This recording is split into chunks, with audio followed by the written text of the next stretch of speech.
Hai, Assalamualaikum warahmatullahi wabarakatuh. Waalaikumsalam warahmatullahi wabarakatuh. Ketemu lagi di channel Mahtumah Malayati dan kali ini kita masih bersama dengan Kak Novia. Yeay.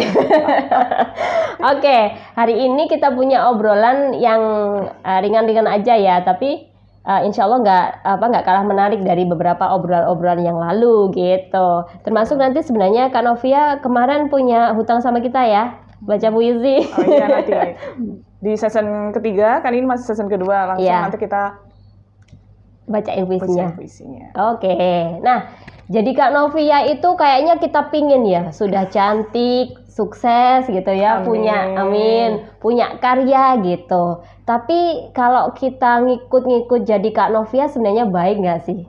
Oh, baik nggak sih? Baiklah. Baik ya. Jadi gini, kalau misalkan langsung aja ya Kak Robi ya. Oke. Kalau misalnya kita itu menjadi contoh ya, atau mengidolakan siapa gitu, boleh-boleh saja. Jadi kita bisa mengambil segi positifnya boleh. Tapi kalau misalkan kita itu menjadi seorang pengekor atau mengikuti dia, itu nanti menjatuhnya tuh bukan ke kita banget ya. Jadi jadi seperti lagu Padang Pasiran itu ada namanya Kun Anta ya. Kun Anta itu artinya jadilah diri Anda sendiri. Jadi kalau misalkan Anda, saya melihat Kak Robi, ini mungkin dari segi kacamata pandang saya, ini Kak Robi ini sudah jadi penyiar radio, suaranya bagus, pengenlah aku kayak Kak Robi ini, cuma aku terus mengekor Kak Robi, berarti nanti jati diri yang sebenarnya yang ada dalam diri saya itu tidak akan up, meskipun saya begitu mengidolakan Kak Robi sebagai penyiar radio itu sendiri. Gitu. Ya. Tapi bisa nggak sih Bu, apakah itu formulanya nanti berhasil nggak sih kalau kita itu ngekor ke orang, misalnya ngelihat wah orang itu kayaknya enak nih, sukses gitu, jadi seorang penulis atau jadi seorang penyiar tadi gitu ya, aku ngikut dia gitu, meskipun ternyata nggak tahu kalau jiwanya ternyata nggak di situ gitu.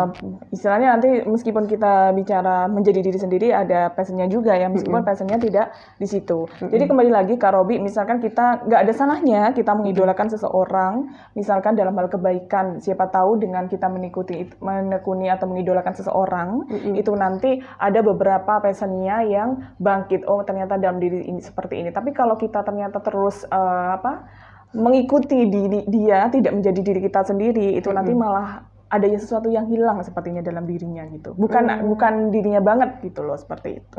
Ini biasanya banyak sekali terjadi dalam kehidupan kita sehari-hari gitu ya Kak ya. Mungkin kalau misalkan saya melihat kacamata saya, Kak Robi ini enak banget ketika menjadi penyiar radio seperti ini. Kalau misalkan saya nanti seperti Kak Robi bagaimana gitu ya.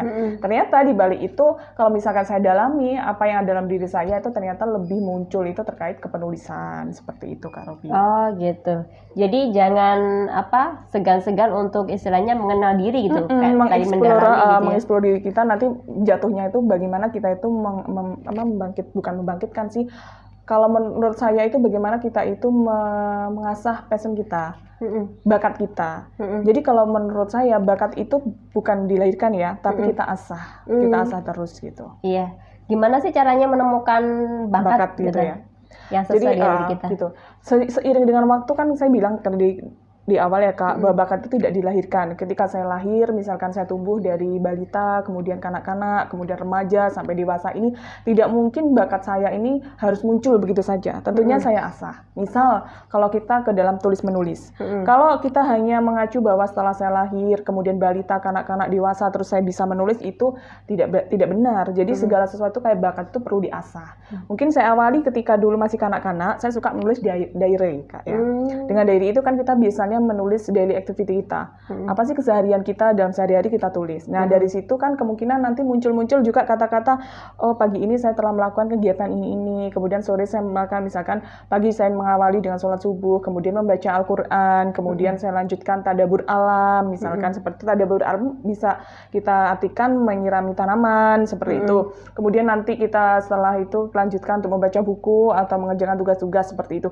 Dari kegiatan seperti daily activity itu, maka nanti akan berlanjut kepada coba kalau saya menulis ini, oh ternyata ketika itu saya bisa menulis sebuah puisi, menulis sebuah cerpen dari daily activity itu. Jadi berkesinambungan. Jadi bakat itu Kak tidak merta harus ada dalam diri kita. Jadi bakat itu harus kita asah seperti itu. Oh gitu. Jadi kemauan kita untuk mengasah gitu ya. mengasah itu juga kaitannya sama pembiasaan gitu kan. Pembiasaan juga. Tidak mungkin segala sesuatu langsung muncul.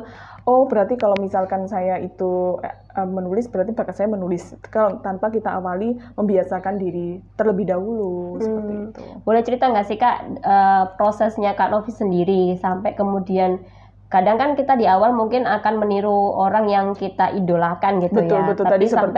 Tapi sampai pada titik tertentu kita kan ada proses mencari, oh ternyata aku nggak di situ, oh ternyata aku di sini. Nah kalau perjalanan Kak Novi sendiri sampai menemukan, oh di sini nih aku nih Novia gitu. Oke, terima kasih. Jadi begini, kalau di dulu itu dari kecil memang suka membaca majalah itu suka. Seperti kalau majalah kecil itu ada Bubu, ada Mentari ketika masih sekolah dasar itu ya. Dari situ kan kita baca-baca biasanya ada profil anak-anak yang misalnya berkompetensi, kemudian cerdas seperti itu. Kemudian kalau dari segi itu saya akhirnya beli sebuah diary. Saya tulis kegiatan saya itu apa, hari-hari itu seperti itu. Setelah itu berlanjut misalkan ke tingkat lebih remaja lagi, di situ saya memang suka menulis cerpen untuk lomba-lomba, tapi belum sampai ini ya. Jadi kalau untuk cuma sekedar menulis saja belum sampai dilombakan. Kemudian kalau sudah menulis ya sudah menulis, walaupun meskipun di tingkat remaja itu misalkan kita ketika duduk di bangku SMA seperti itu kan masa-masa SMA itu masa-masa yang paling romantis katanya. Karena di SMA itu ada Gita SMA sama Cinta Kasih, Kisah Kasih di SMA. Tentunya Kak Robi tahu kan itu ya dua sinias itu ya.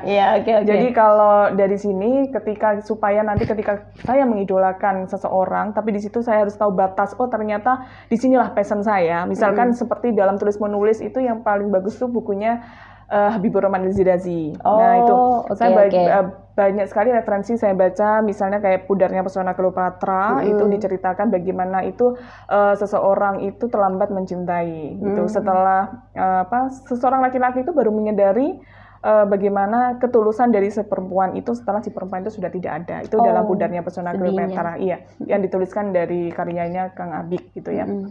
Tapi dari situ meskipun saya membaca karya beliau, tapi kan di situ saya harus punya ini sendiri. Saya tidak boleh meniru gaya bahasanya dari Kang Abik. Nanti kalau misalkan saya mempunyai gaya bahasa penulisan seperti Kang Abik, nanti kan saya seperti mengekor. Jadi dari bacaan itu hanya digunakan referensi saja, Kak. Oh ternyata Kang Abik itu mengangkat trilogi kejiwaan jiwa ya itu.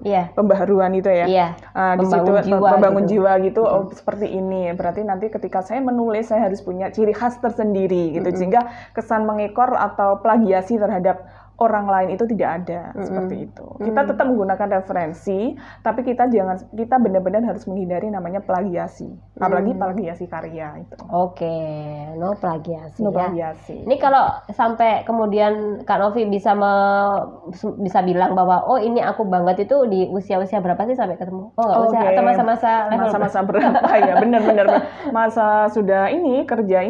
Ketika kerja ya? Kan ke usia berapa ya kerja itu? Usia 23 itu saya baru lulusan S1. Kemudian lanjut ke kuliah, insya Allah di usia 20 di atas 25 lah istilahnya baru 25. Kerja di Unhasi. Dari situ saya menemukan passion saya, bahwa passion saya memang dalam tulis menulis. Bisa dalam tulis menulis buku maupun dalam bidang riset. Riset kan kalau misalkan dari riset itu dibentuk laporan kan juga tulis menulis toh, Kak. Iya, betul. Cuma nanti ada dua, tulis menulis dalam bidang cerpen atau tulis menulis dalam bidang karya ilmiah. Seperti itu. Jadi pada intinya semuanya tulis menulis itu. Cuma nanti ketika kita menggunakan tulis menulis ya kita menggunakan diri kita sendiri, jangan menggunakan orang lain. Orang lain kita gunakan sebagai referensi saja. Oh gitu. Jadi harus dilandasi sabar ya. Tadi Kak Novia aja mulainya sejak SD sampai ke lulus kuliah. Panjang itu perjalanan. Ya, seperti yang ini. Yang dulu di channel pertama yang bahwa kesuksesan itu adalah perjalanan itu sendiri. Oh iya benar. Bahwa kesuksesan adalah perjalanan itu sendiri. Jadi setiap perjalanan dinikmati, jangan dikeluhkan. Betul. Apalagi patah arang, jangan sampai betul, itu, ya. Kak. Jadi begitu selalu mencoba untuk menjadi atau mencari orisinal diri kita gitu betul. Ya. Itu lahir dari mengasah ya tadi disampaikan, lahir dari proses mengasah banyak cara, banyak jalan gitu. Gali terus sampai nanti ketemu. Begitu? Betul. Ada lagi yang mau disampaikan? Sudah, saya rasa sudah cukup itu, Kak ya. Oke. Dan kita nanti masih akan coba untuk ngobrolin beberapa hal yang semoga ini bisa menjadi inspirasi dan juga motivasi untuk kita semuanya ya.